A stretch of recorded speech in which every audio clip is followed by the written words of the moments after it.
Welcome.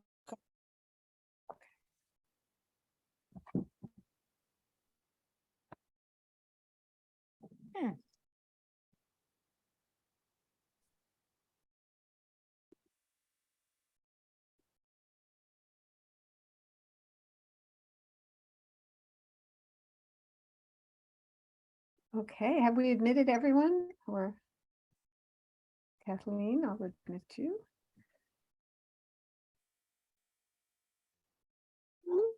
Hi, I see names of people I know and old friends. Welcome, everyone. This is our speaker series for CHAD of Bergen County. And for those of you who don't know, my name is Ellen Schwartz. I'm the coordinator for the Bergen County chapter of CHAD. And we have many different offerings. I'm going to put up my screen if I knew how to do that. Can somebody tell me how to do that? If you go down, if you move the cursor down, it should say share screen. There we go. Thank you. Okay. And this is this. Okay.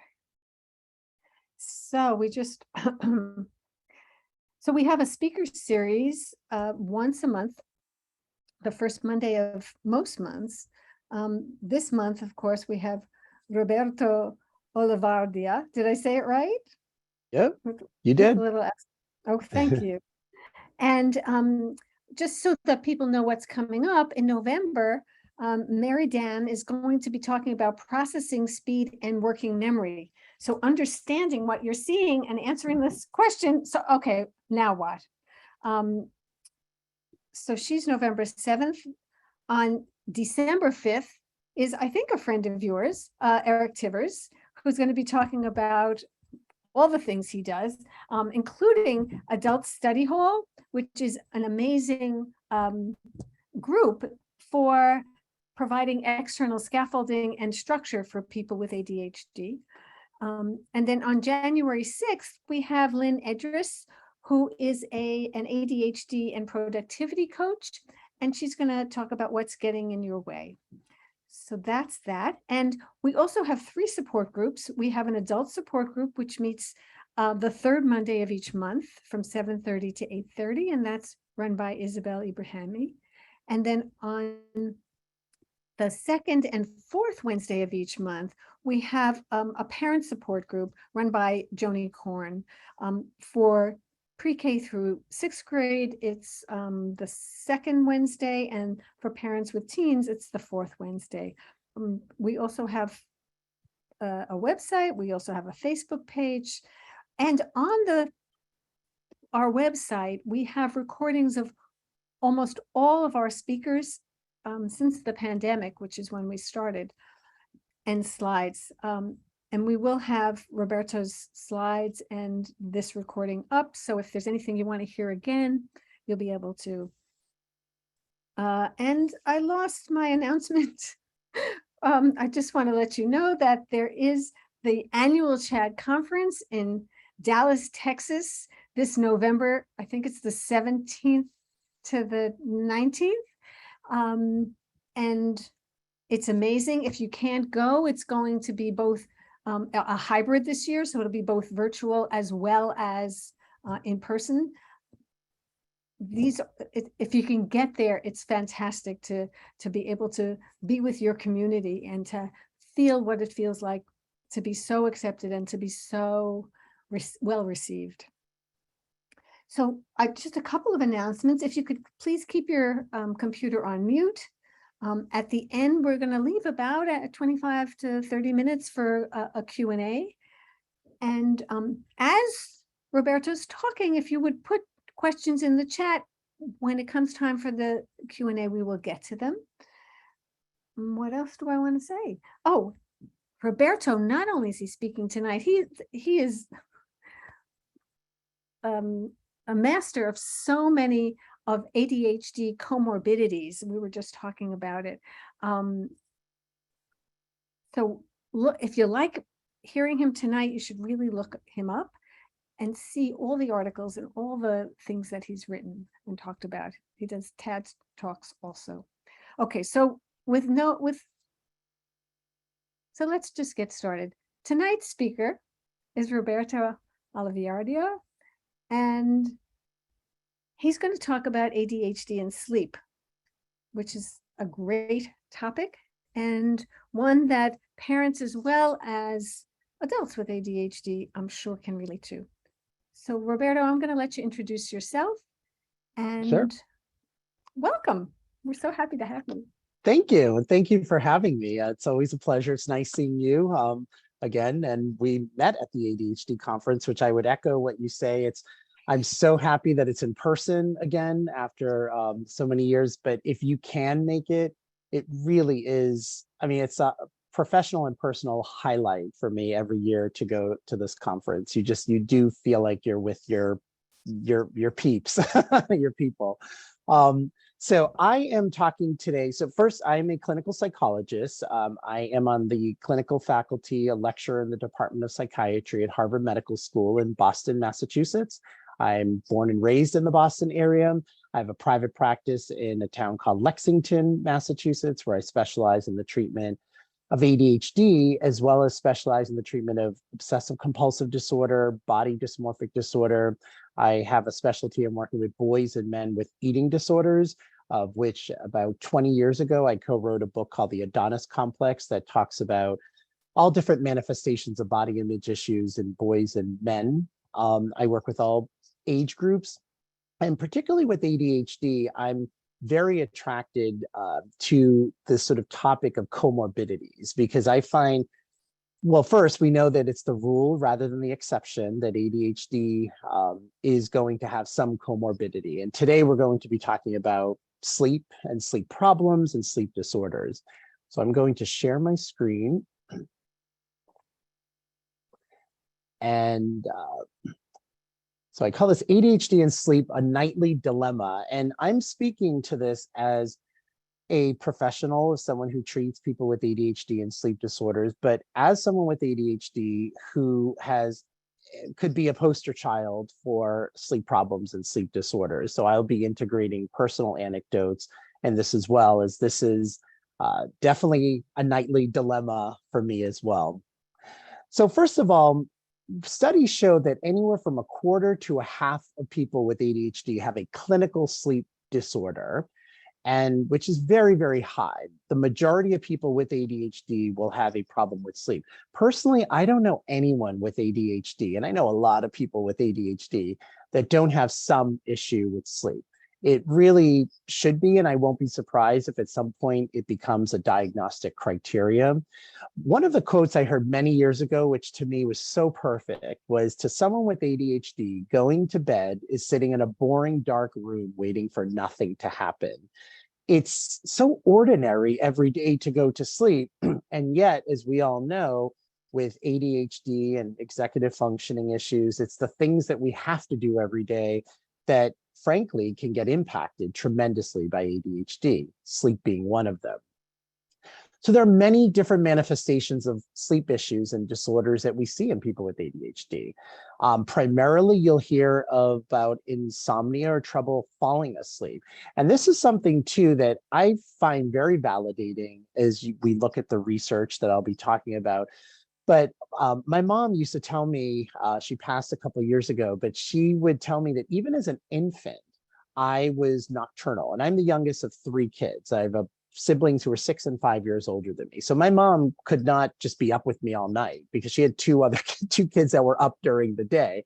And she remembers, even as an infant, I'd be up all night, and she would ask the pediatrician, like, he's just not sleeping at all. But she said I wasn't colicky. I was just looking for a party. She said, I was just like, hey, let's play. And the pediatrician recommended that my older siblings just keep me stimulated all through the day, to just, even if it made me cranky, and then I would fall asleep at night. And she said, to her utter desperation, my siblings kept me up all day and I was up all night. I just was nocturnal. So to know that this was something that was just in my DNA almost. It's not even something I learned, was really helpful to hear, especially, as I'm a parent of two teenagers with ADHD. You'll find that even as young children, sometimes they can be very unwilling to nap, even when exhausted. Now, a lot of people with ADHD, and particularly adults, will describe this phenomenon where they start to actually feel more alert or energized at around 9 or 10 p.m. So when the world is getting dark and falling asleep, sometimes people with ADHD can feel this rush of energy. And this is something I definitely felt through most of my adult life. And then it would be at about 2 a.m. that one would start to get a little bit tired. And that's actually something I'll talk about later, called the delayed sleep phase syndrome. Then you have the difficulty awakening. And this is not just because you're getting maybe less sleep than the average person, but this is regardless of that. Studies show that even with ample levels of sleep, people with ADHD have difficulty waking up in the morning. That was definitely my experience in high school. I actually got an adequate amount of sleep in high school because frankly, there was nothing else to do. There was nothing to do past 11. I didn't grow up with the internet. My parents didn't get cable till the day I went to college, which at the time was so offensive to me. But now I understand. And it was like waking up the dead for me in high school. I could sleep through alarms. It was so dysphoric to wake up in so early in the morning. Sometimes you get of individuals with ADHD who sleep a lot, like 13 hours, and still feel tired. So you see this dysregulation with sleep. Then you have the idea of maintaining alertness during the day. And this is sort of tied to levels of stimulation. So I could definitely attest to this, that if I were in a class in school, in high school, and or elementary school even, and if I was bored or if the teacher was not very high energy, I could fall asleep. I mean, drool down my face, the whole 9 yards, be asleep. And then once that class ends, I am perky and talking a mile a minute and everything. It was that ability of just maintaining alertness, which is related to what we know about sleep functions in the brain. You have sleep disorders like narcolepsy, which are these sudden attacks of sleepiness that often are coupled with motor paralysis. Restless leg syndrome, which about a quarter of people with ADHD have, where your legs can sort of involuntarily jerk or move, particularly in the nighttime. Studies show that the symptom severity is actually higher in people with ADHD than people without ADHD. Sleep talking, sleepwalking, been there, done that. My brother, he and I would share a room growing up, and he remembers the first time I slept walked. I don't know what the past tense to sleepwalk is, but I woke up and my eyes were open. I don't remember any of this, and apparently turned on the light and was demanding to find the book. He had no idea what I was talking about. I don't know what I was talking about. And I thought he was kidding until the second time it happened, he tape recorded me. And it was very bizarre to hear your voice and have absolutely no recollection of it. But I used to sleep talk, sleepwalk all the time. Bruxism or teeth grinding is very common in kids, particularly, and adults with ADHD, enough that dentists sometimes will start to recognize it. And for kids who do that, sometimes we'll have to wear certain retainers so that they don't grind their teeth down. Bedwetting is more common amongst children and adolescents with ADHD. Sleep paralysis. For those of you who don't know what sleep paralysis is, basically when we're in REM sleep and we're dreaming, our motor functions are paralyzed when we're dreaming. So our brain is thinking of all these things, but our body is actually, we can't move. When we come out of REM sleep, we get control of our motor functions. So when we wake up, our consciousness wakes up and our motor functions are working. With sleep paralysis, it's this weird thing where only one switch, your consciousness is awake, but your body is still paralyzed. They're not sort of moving at the same speed. And I have had these episodes throughout my whole life, and it's a very, very odd thing because you know you're awake and you cannot move.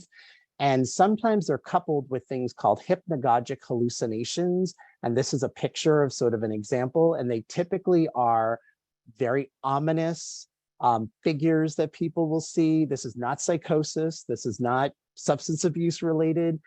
This is sleep paralysis. In fact, one of my colleagues, I didn't even know this was a thing until I was in graduate school, when a peer of mine in graduate school, her dissertation was on people who claimed to be abducted by aliens.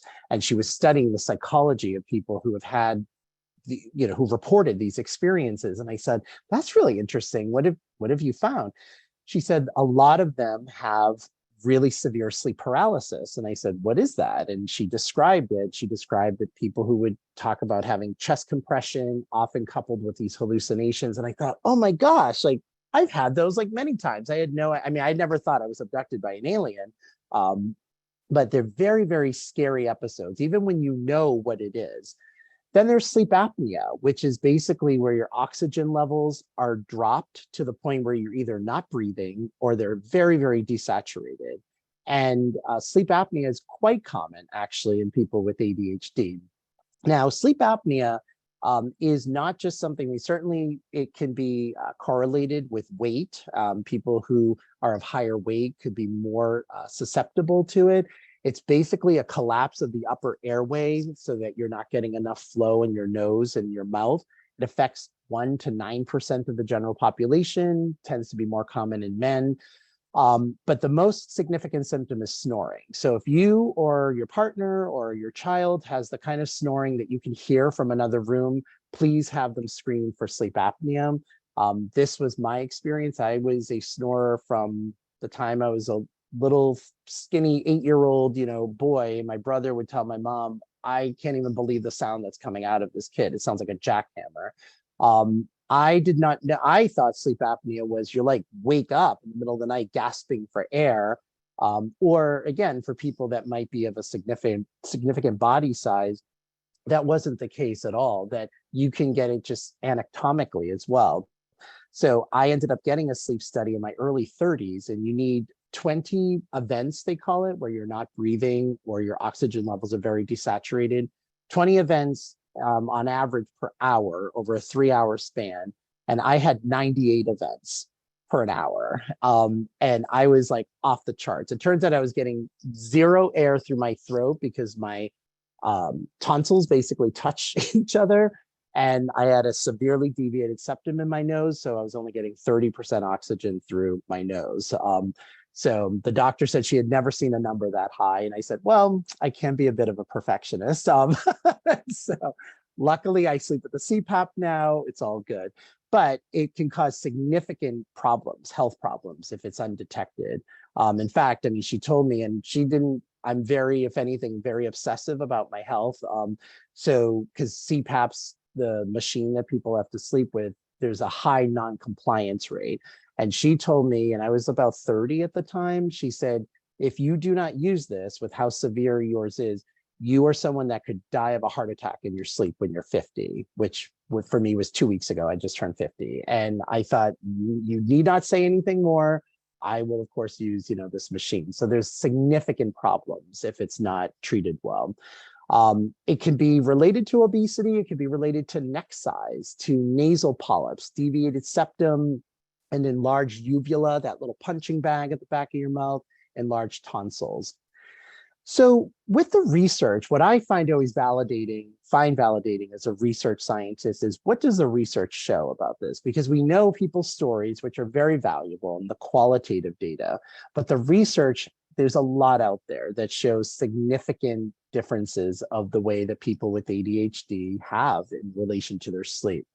This study by Gruber found that ADHD children who were actually screened to have no comorbid disorders, so no anxiety, no mood issues, no learning disabilities, found that they had decreased REM sleep, increased daytime sleepiness, sleep onset issues, circadian abnormalities. Circadian rhythms are basically like the waves that regulate sleep, and on average had less sleep than their non-ADHD counterparts.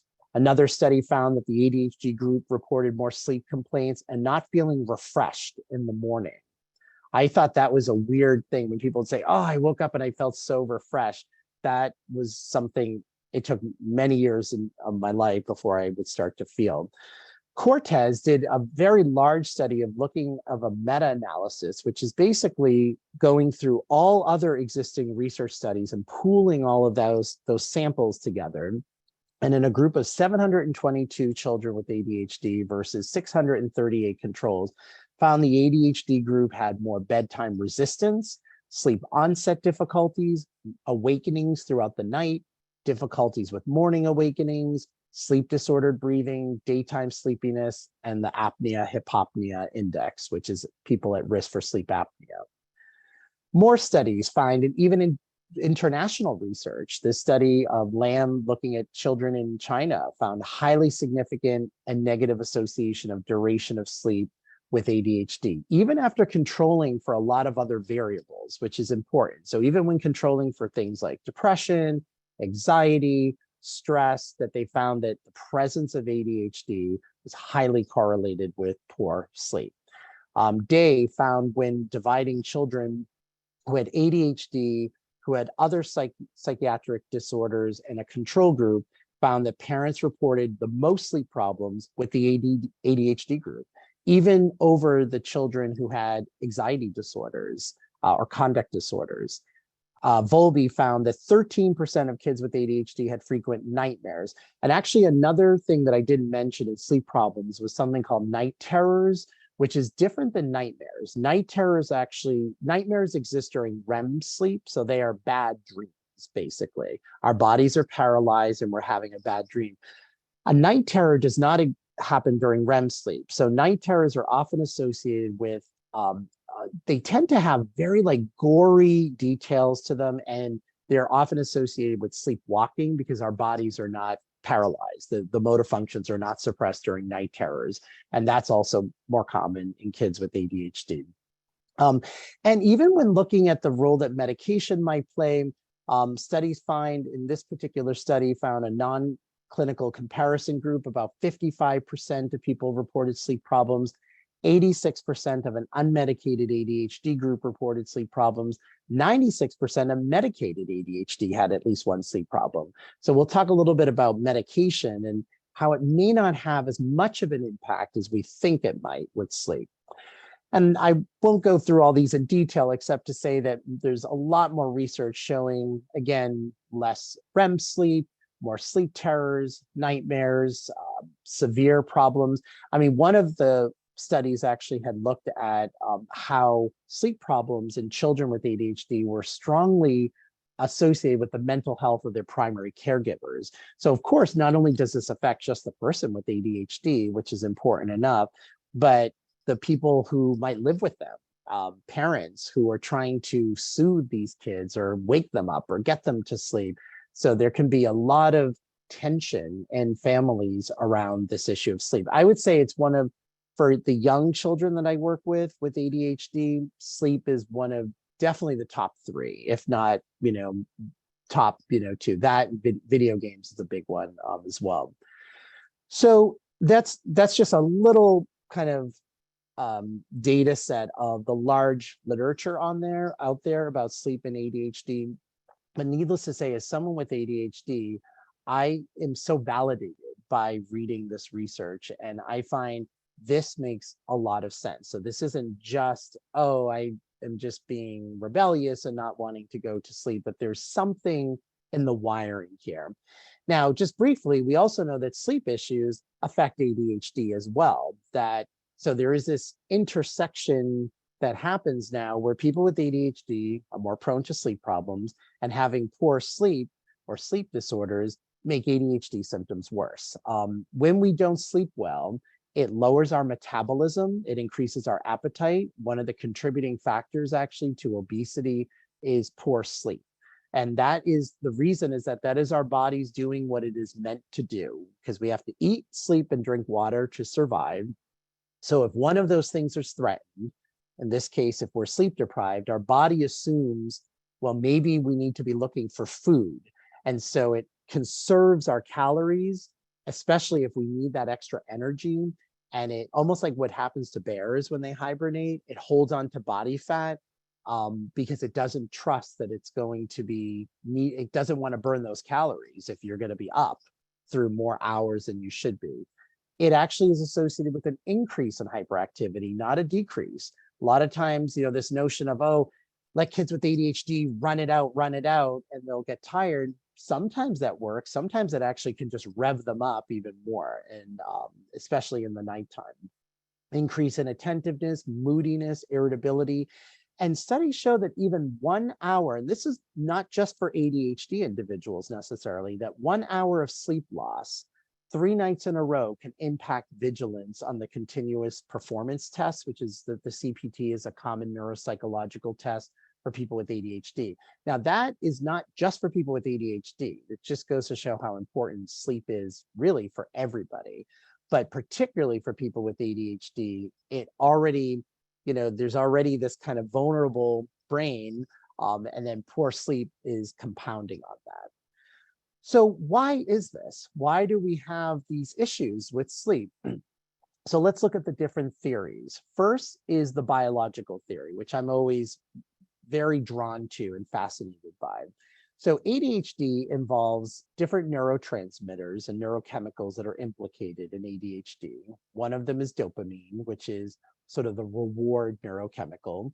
Serotonin is implicated in mood, and ADHD involves sort of dopaminergic serotonin systems, which sleep also implicates serotonin and GABA. Now, GABA is a neurotransmitter that's implicated in inhibition. So if we have enough GABA in our system, we're properly inhibited, meaning that we're not going to do that impulsive thing.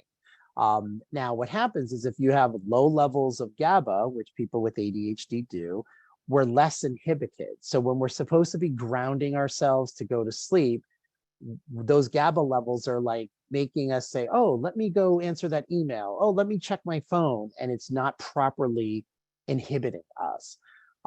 Now, one of the things, as I mentioned before, is biologically, many people with ADHD have something called a delayed sleep phase syndrome, which this was found in the sleep study that I had. And when they told me this, I thought, oh, this makes sense. So it turns out when I had my sleep study, I was never entering in. So we have stage 1, 2, 3, 4 REM, 4, 3, 2, 1, 1, 2, 3, 4 REM. And that's how we cycle throughout the night. Each cycle is about 90 minutes long. A delayed sleep phase syndrome basically is where those circadian rhythms are sort of offset by like a standard deviation. So when people are starting to want to get tired or should be getting tired at 10 or 11 o'clock, they're getting a rush of energy. And then it's usually this phase later that they start to get tired.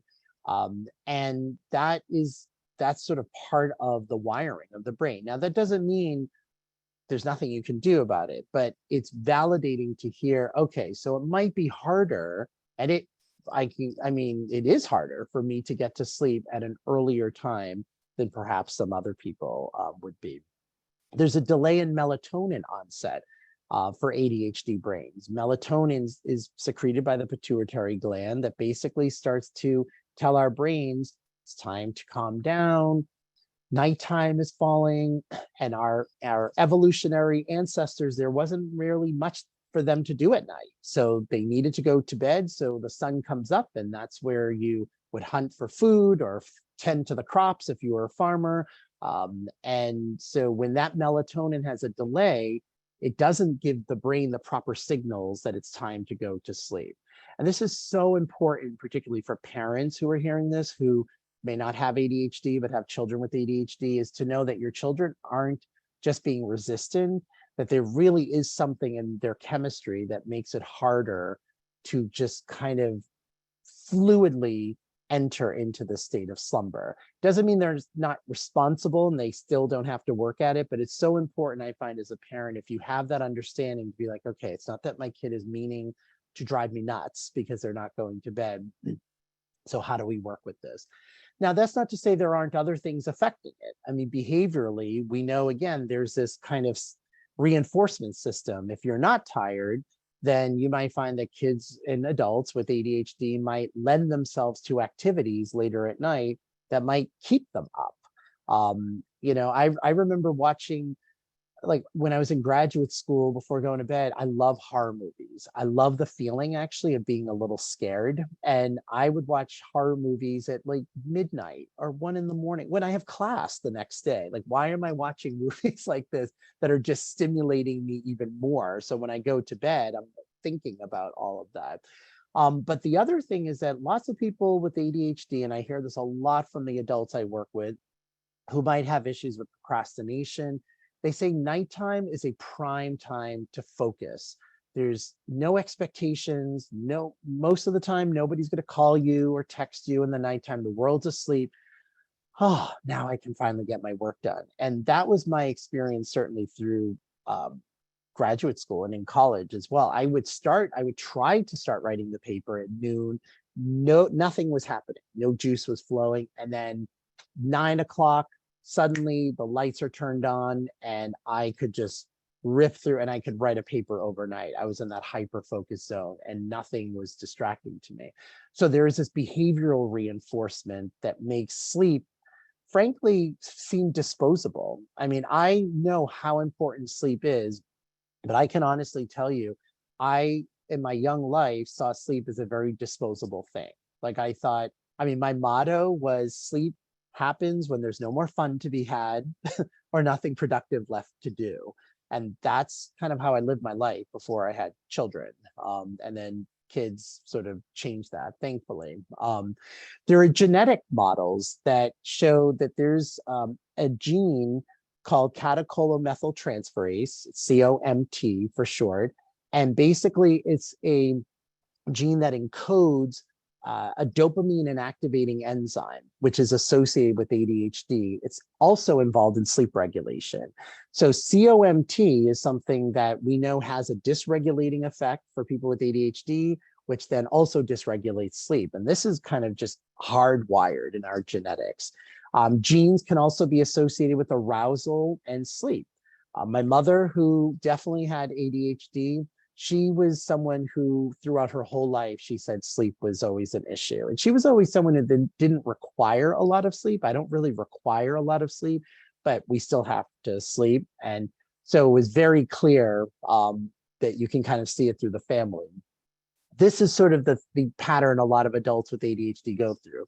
Go to sleep, they wake up exhausted, they pledge, oh, tonight I'm going to go to bed so early. Oh, I'm sleepy all day. I can't wait to go to bed tonight. And then it's 9, 10 o'clock. I'm starting to wake up. Oh, now I'm wide awake. Oh, it's too late. Who cares? It's time to have a party or binge watch that Netflix show. It's 2 a.m. I should probably go to bed. And then the cycle happens over and over and over again. So when I meet with a patient with ADHD, I do, a full, of course, intake of screening for comorbidities, of getting demographic information. But actually for any patient that I work with, I always do an assessment for how they eat, how they sleep, how much physical activity they have.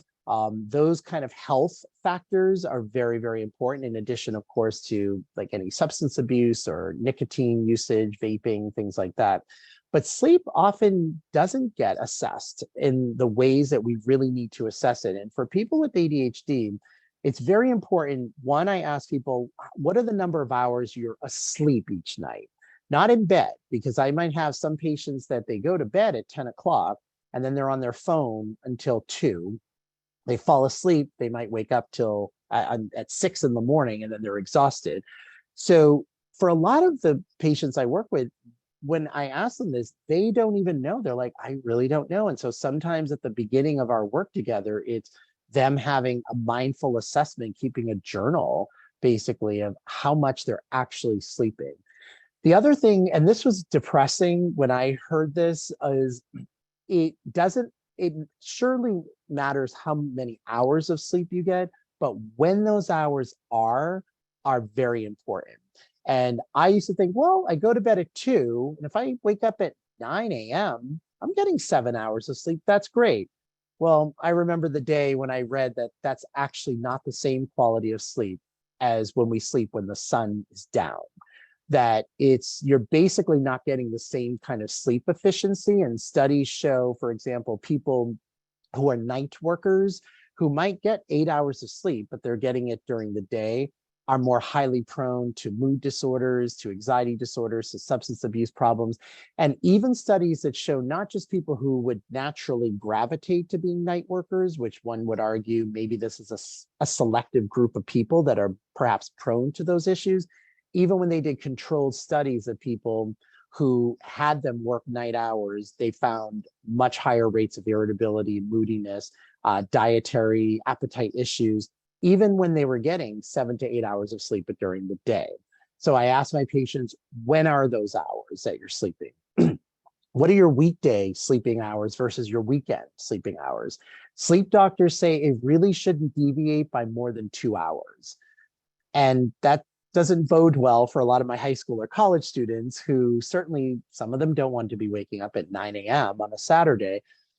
And I don't realistically expect that that's always going to happen, but it's important for people to know it really isn't good for our brain. And this is particularly for an ADHD brain, which is going to be even more vulnerable to these dysregulations, to be waking up, let's say at 7 a.m. for work, and then on the weekend, wake up at noon. That the brain starts to get a little chaotic when that happens. How do you sleep and where do you sleep?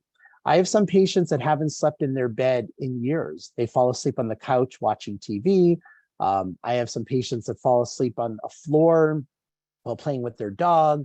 I have patients who I struggle with eating disorders. Some of them are binge eating and literally fall asleep like on the kitchen table. So I don't always assume that people are sleeping in a comfortable bed with the lights off and the TV off. What is the usual time that someone is going to bed versus falling asleep? For the average person, the neurotypical person, it could take 15 to 20 minutes. And I remember when I first went to the sleep doctor to get a sleep study, and she asked me, how long from the time your head hits the pillow to when you fall asleep? I said, I never have a problem with that. I'm like out like that. And she's like, oh, okay, that's unusual. Like usually people take about 15 minutes. I'm like, oh my gosh, that would be a long 15. I think if I were up for 15 minutes, I then just would be up all night because then I'm getting frustrated. I'm impatient with myself. Well, then she asked me, how many hours of sleep do you get? And at that time I was getting the sleep study. It was like 4 or 5 hours of sleep. And she goes, yeah, your head is hitting the pillow because you're going to bed too late. You're already massively sleep deprived. And so when I had to start working on my sleep and I realized, oh, I'm not way past the point of sleep deprivation, it does take about 15, 20 minutes. That is harder for someone with ADHD. And I can speak from my experience to be lying in a bed being like, okay, I'm not sleeping yet. I'm not sleeping yet. Why am I not sleeping yet? I'm not sleeping yet. And then I start to think, and then my head thinks about, what am I going to do tomorrow? Or, oh, what's that concert I can't wait to go to? Or what's this thing I'm anxious about? Or this, and then that starts to rev me up. So we'll talk about how to sort of work with that. Do you take naps? And not that naps are bad, but one has to be aware if they're getting in the way of being able to get to sleep later in the night. My older brother he was always a napper, and he's that person that can take a 15-minute power nap. I never understood that. I was never a napper. If I nap, I'm going to wake up and I'm going to be groggy for the rest of the day. It was always better for me to just go through the day, go to bed earlier than take a nap. How do sleep habits affect other people in the household, roommates, parents, other family? A lot of times, if I'm working with someone, their spouse can be, or roommate can be a better reporter of their sleep habits than they are. For people who have snoring or have significant problems with sleep, I often recommend a sleep study. And of course, always assess for the presence of a mood disorder, which can also cause sleep problems and certainly be the result of them. Now, when we look at stimulant treatment for ADHD, it's a mixed bag. I mean, some studies will show that treatment with methylphenidate in this particular study showed better sleep efficiency and subjective feelings of having restorative value from sleep. Certainly, if somebody's day is going in a more smooth, regulated fashion, one can argue that their ability to fall asleep is going to be better. That's certainly true for a lot of my patients. Then you have other studies, several large double-blind placebo-controlled studies that look at methylphenidate administered once daily, 3 times daily. Placebo found no difference in sleep quality among the different treatment arms. So for some people, just having ADHD, whether you're treated with stimulant medication or not, is just something you have to contend with. So the jury is out with that.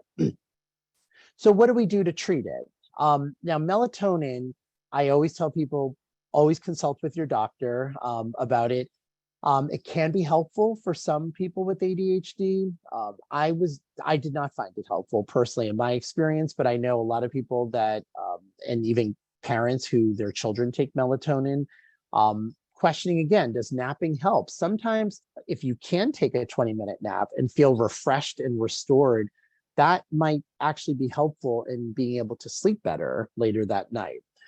If you're trying to get to bed earlier, sleep doctors will say to try to get to work on getting to bed 20-minute intervals earlier. So if you're going to bed at 1 a.m. and your goal is to get to bed by 11 p.m., shoot for 3 nights to get to bed by 12:40. And then, try to do that 3-4 nights, and then 12:20, midnight, 11:40. It's very difficult if you're going to bed at 1 a.m. to suddenly start going to bed at 11 and have that be sustainable. We have to kind of ease our way into it. There's a therapy called sleep restriction therapy, which again, always this consult with your doctor, but it actually involves having people go to bed at the time. For people with insomnia, if they're falling asleep at 3 o'clock, with sleep restriction therapy, the model sometimes is to just don't even go to bed until 3 o'clock, because there's something about lying in bed for all that time that's just revving someone up more. And sometimes if people are engaged in sort of light activity, they might get tired earlier.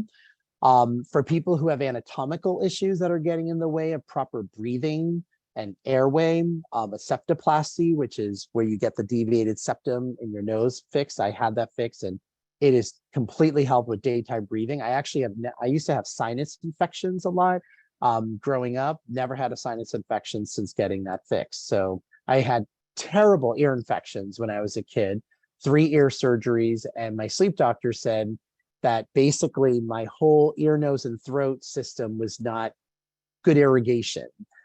So it makes sense that all of those issues would come from that. Tonsillectomies.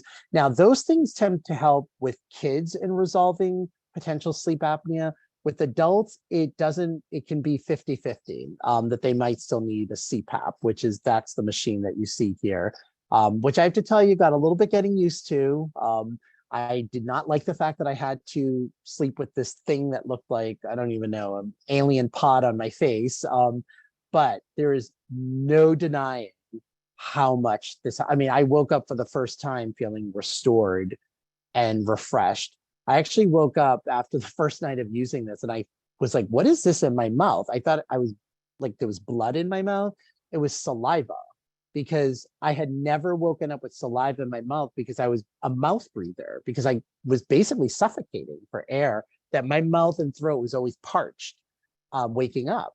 And so I was like, oh my gosh, like this is so weird. It is undeniable, the difference of a CPAP. You do have to maintain it. You have to get the mask fitting right. You have to clean it. Those things are hard for people with ADHD, but it's life-saving. So get a sleep study if you suspect that these are issues for you.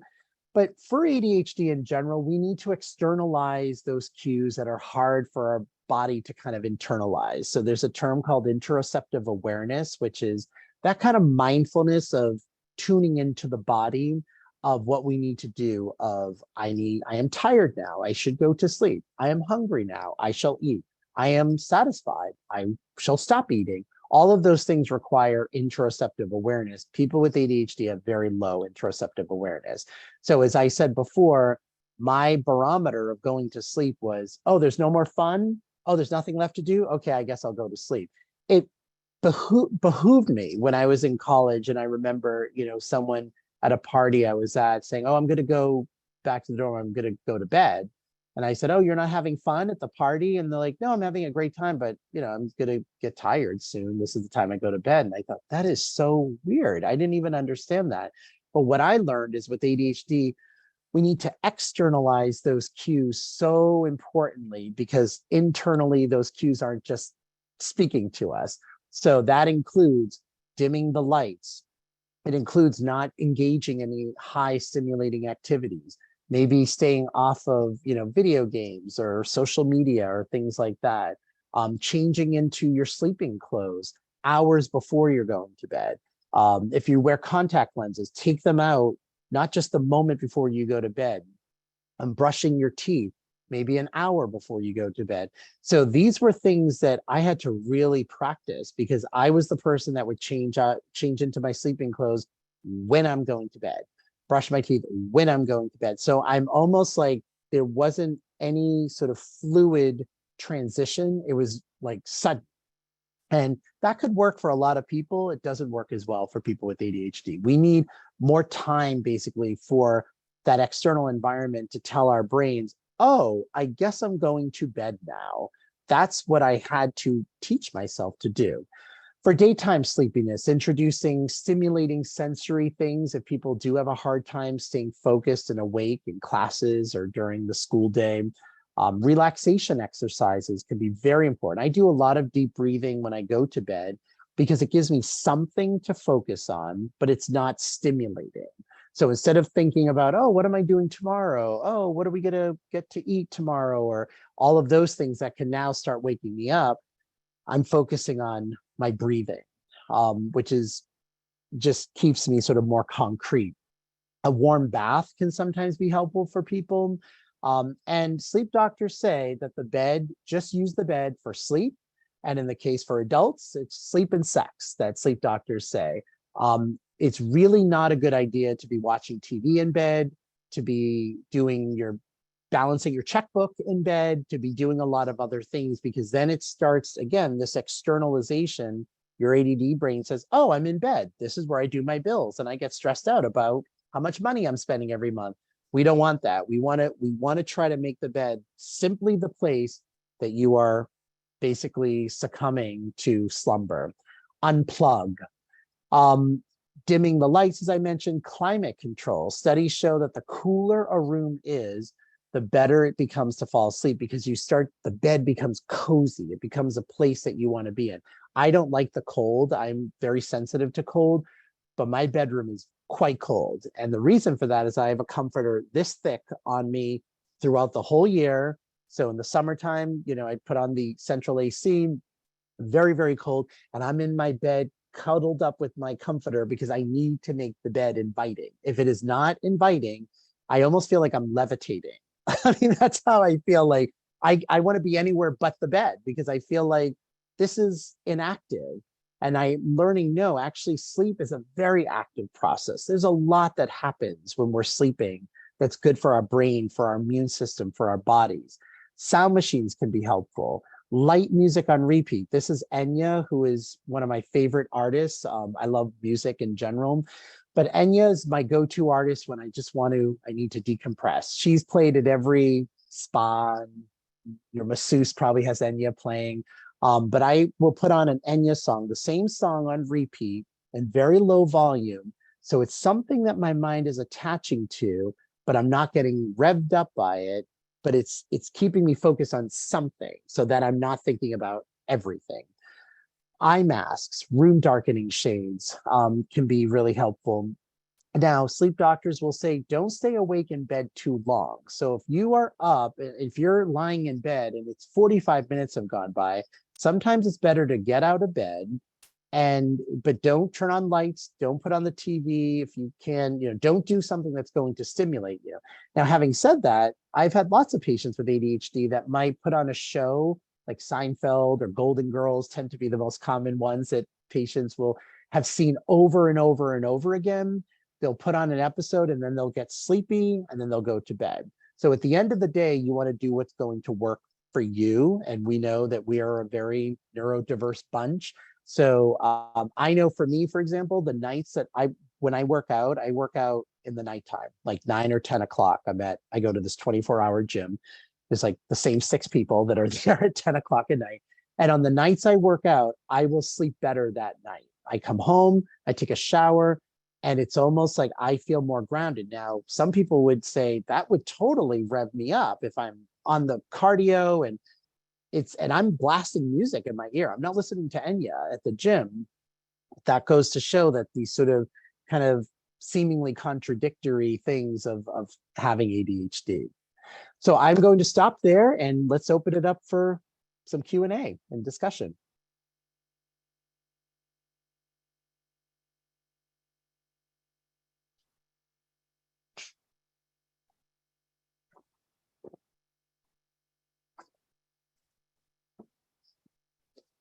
So people are welcome to put their questions in the chat, or some people are raising their hands.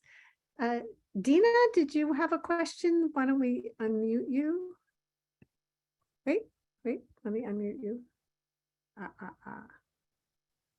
If I knew how to do this, we would be. Can you hear me? Yep, we can hear you. Okay. I just wanted to thank you so much, Roberto. That was really insightful and helpful.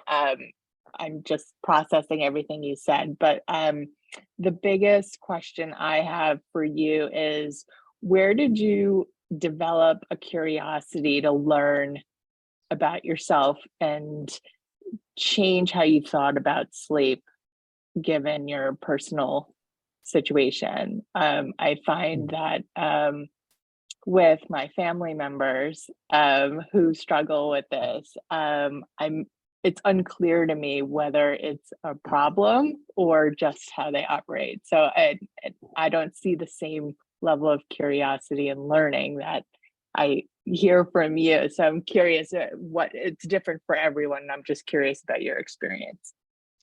Sure. I think I've always been just a curious person and interested in, why things are that way.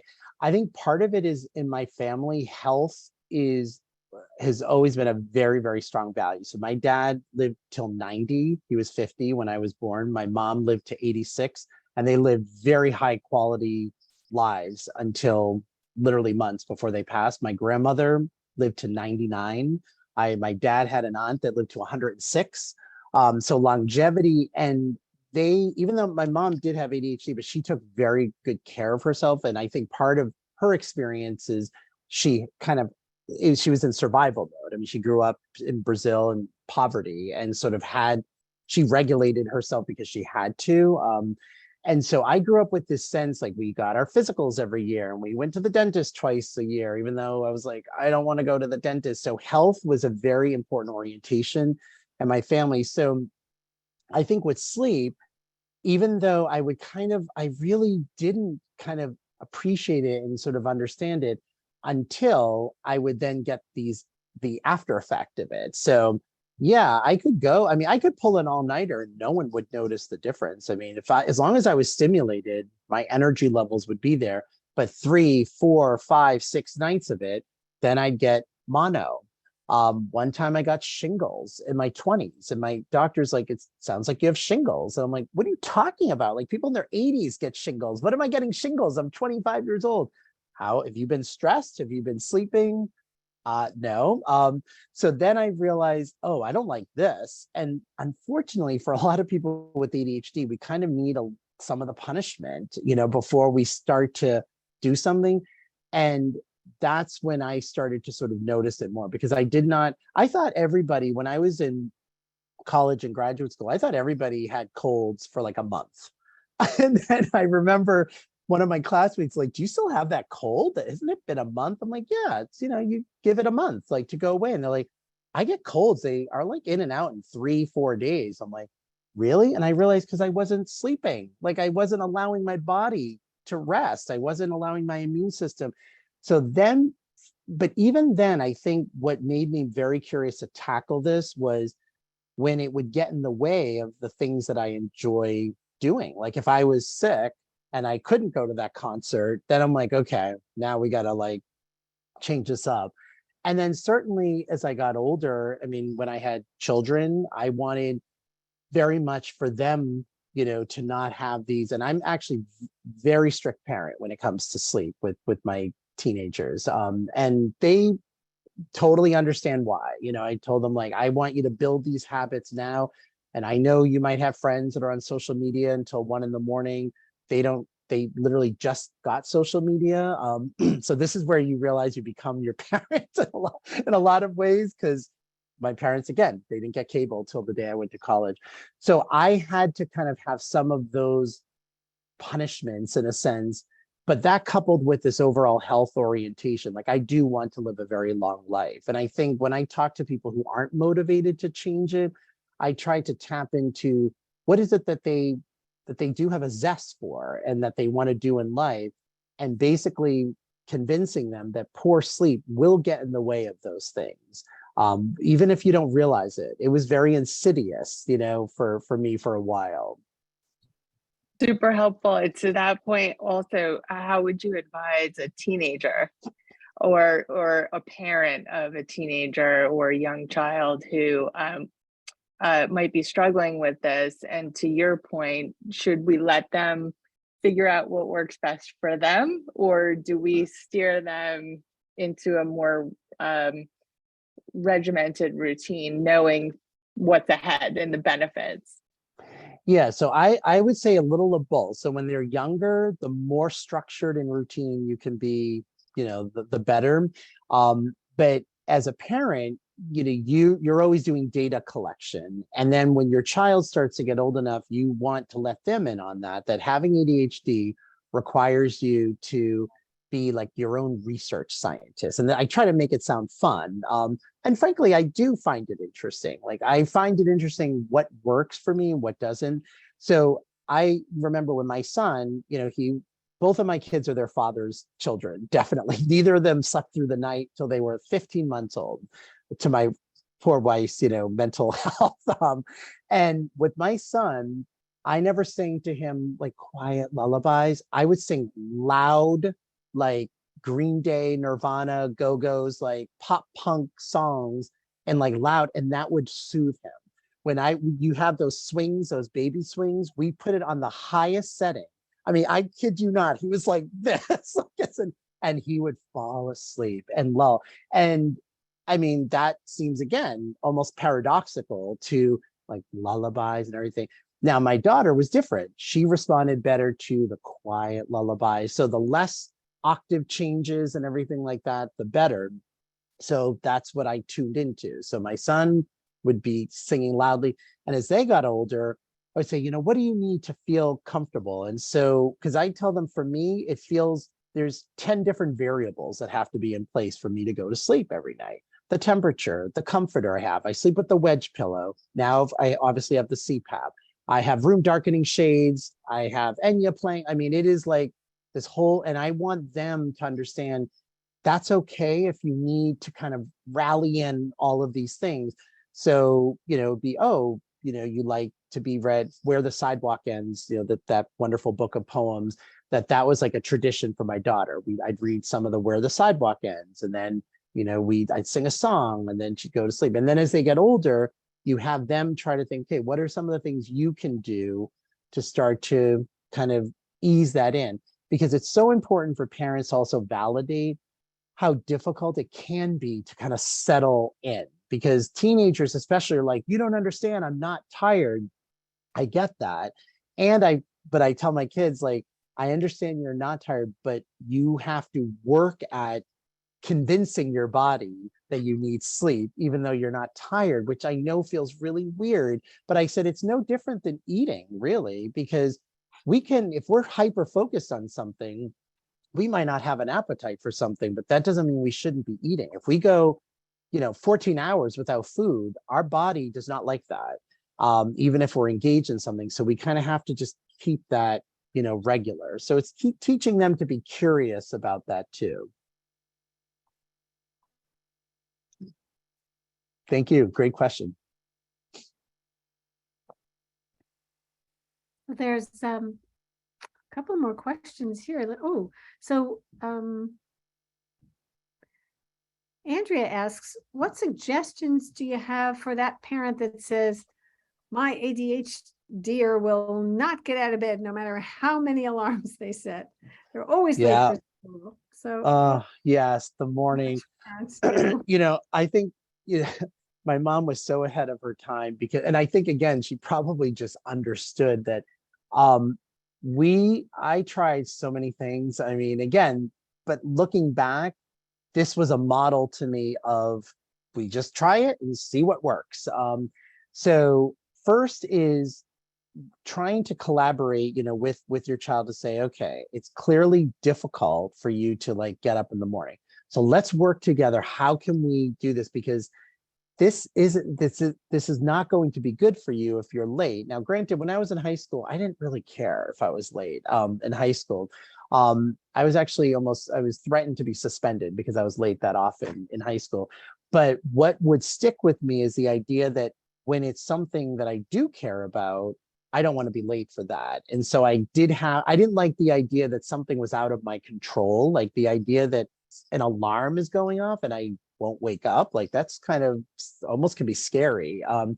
So then it's trying different things. So you have the alarm clock that's not near you. Maybe I find alarm clocks that are beep, beep, beep, beep does not, I could, even nowadays, that just gets integrated in a dream that I'm having.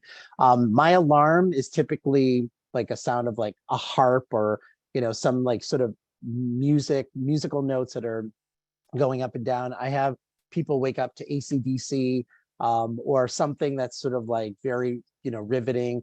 I had a patient, we were brainstorming and their mom would put ice cubes in a bucket near their bed and the alarm would be across the room. Now they would get up in the alarm, but typically if it was next to them, they shut it off and go back to sleep, but they have to get up. But when they got up, they would step in the bucket that now at this point is water. It's just cold water.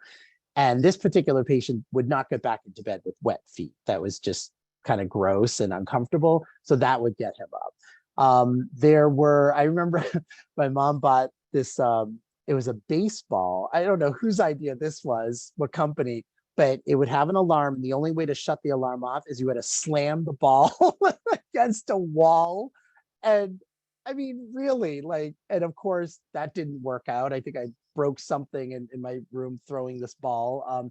There are alarms that where you have to put a puzzle together to shut off the alarm. But sometimes also it can be if the parent or caregiver is there to say, look, I can help you, but I, will pull up the shades and whatnot. And it's not meant to be punishing.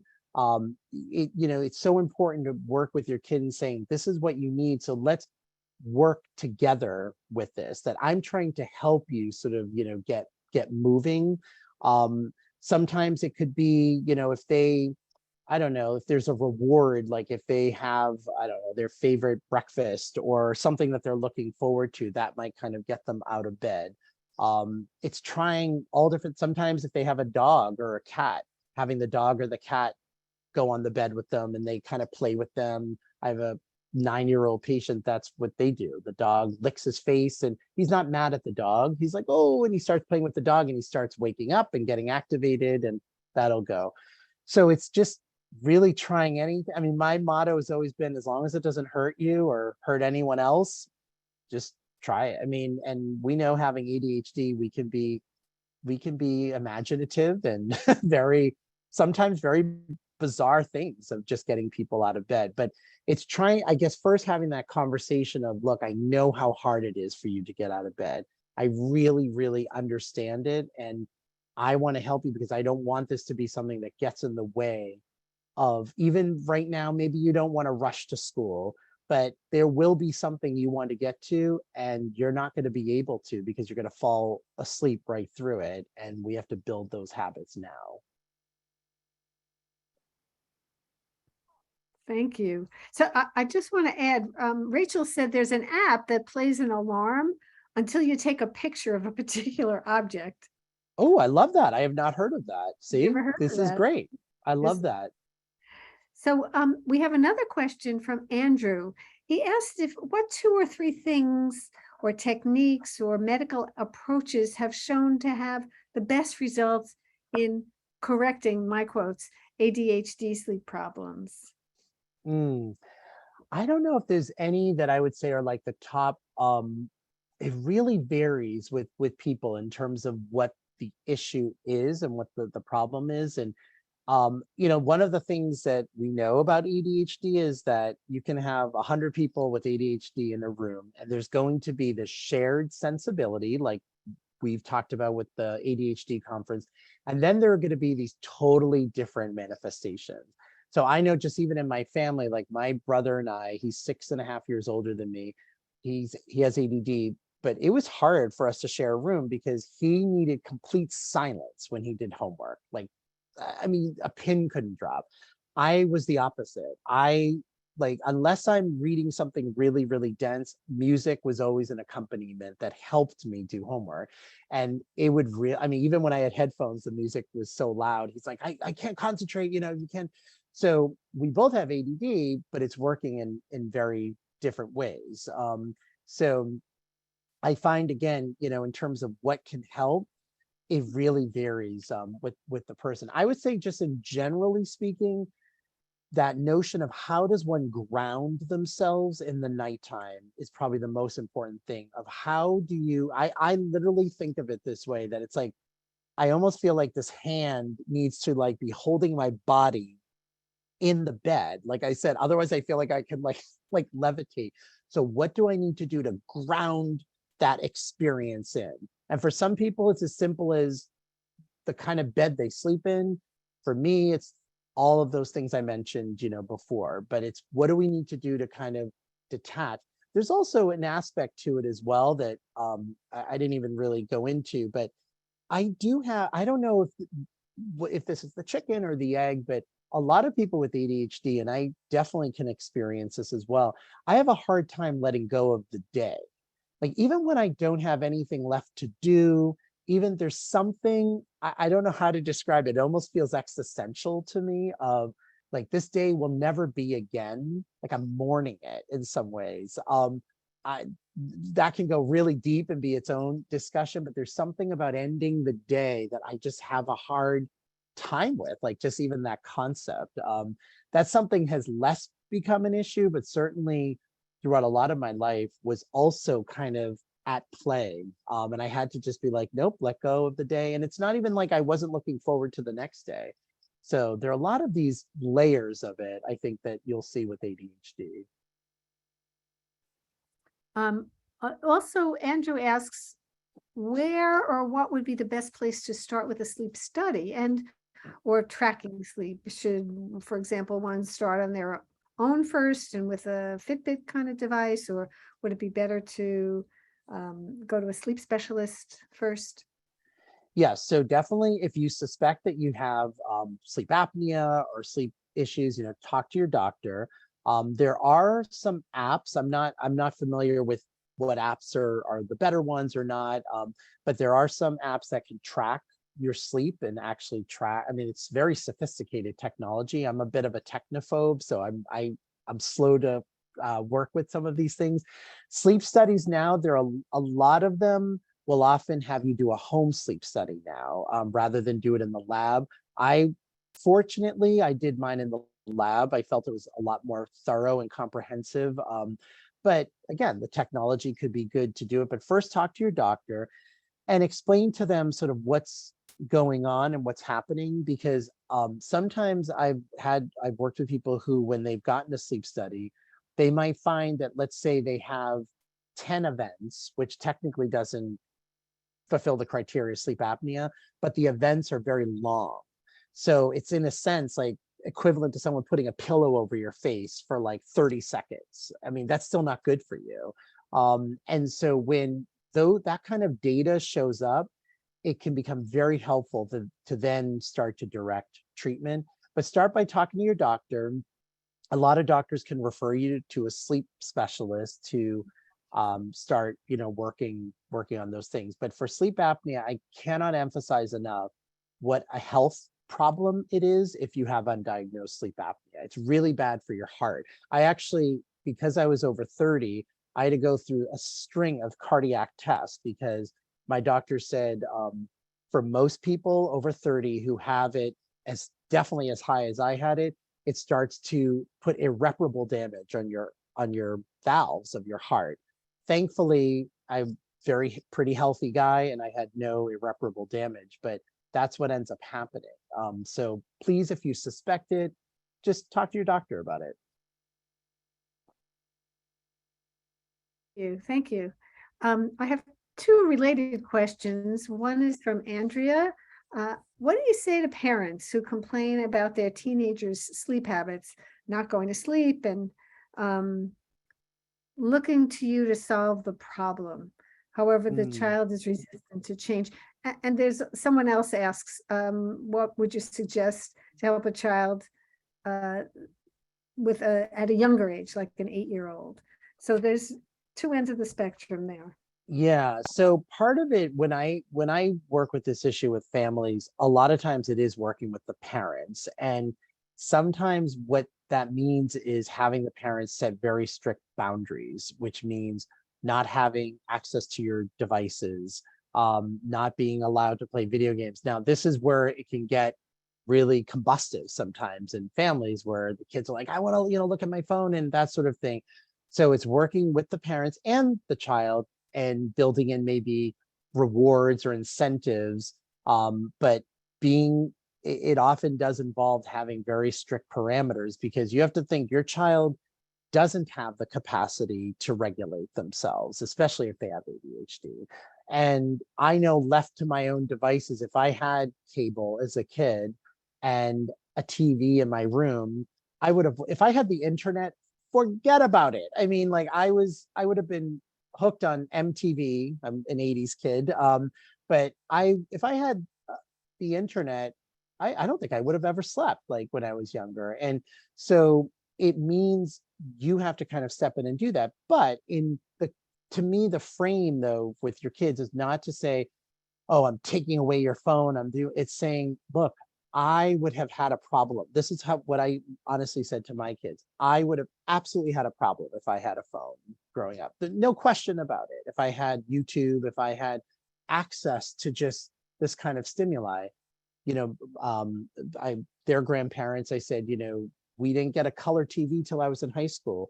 I grew up in a middle-class family. We could have afforded a color TV. My parents made it as unappealing as possible to basically be able to stay up past 11 o'clock. I mean, because there was nothing on TV but the news. Who wants to, watch the news? But so it is working with parents of what is enabling, and what habits can you build to say, okay, well, you're allowed to read a book, but you don't have to be on your phone or playing video games. And then sometimes building reward. If they brush their teeth by a certain hour, if they put on their pajamas by a certain hour, they might get points, like a token economy, and they can rack up those points and then maybe earn getting an hour extra of video game time. And so that also makes the child feel respected and have a sort of sense of collaboration, rather than building in a structure that then your kid's just going to rebel with. So it can take a lot of work. As I said, it's definitely top 3 issues that I see in ADHD families is the issue of sleep. Roberto, I feel like we could keep going, but it's yes, after we could be up all night and not sleep. So, I'm gonna be the parent who says we need to stop. There you go. Because we want to respect everybody's schedules, and we did Yes. say we would go till 9:15. This was fascinating, marvelous. I really feel like I learned a lot. And maybe I'll even come back and we'll talk some more. Absolutely. That would be great. But thank Great. you so very much. People are saying thank you in the chat. My pleasure. And maybe we'll see maybe some of you will come to chat. It is, by the way, Roberto is going to be speaking at CHAD. Both, I think, are going to be part of the hybrid. One is he's going to talk about distracted and dyslexia. And the other thing at the conference, he's going to talk about what could possibly go wrong. And you're going to talk with Mark Burton or maybe yes. Yep. Ari, my good friend and colleague, Mark Burton, and maybe Ari Tuckman will come in as well, where we do just an overall Q&A where people can really ask anything they want about anything related to ADHD. We had a blast doing that in the 2019 conference. And then the other talk I'm giving is on ADHD and dyslexia, which is a learning disability that about 50 to 60% of people with ADHD have a learning difference or learning disability, dyslexia being one of them. So I'll be talking about that as well. I just want to highlight something that Roberto speaks a lot about the comorbidities. So if anybody's interested in OCD or substance abuse or eating disorders, his work is phenomenal on so many topics, so many of the comorbidities. So follow him. Yes. Well, thank you again. I feel Thank like we were you. Just one important piece about the medical issues. Besides the heart issues, I had pulmonary hypertension, which Mm, can only be found with an echocardiogram. And it did go away with with CPAP. oh, glad Yeah. to hear that that went away. All right. Well, thank you all for coming. I hope that we see you next month. And if you have any questions, feel free to write me at ADHDBergenCounty@gmail.com. And we'd love to get feedback about topics you're interested in. So keep in touch. All right. Right. Good Have night, a good night. everyone. Night. Bye-bye. Bye.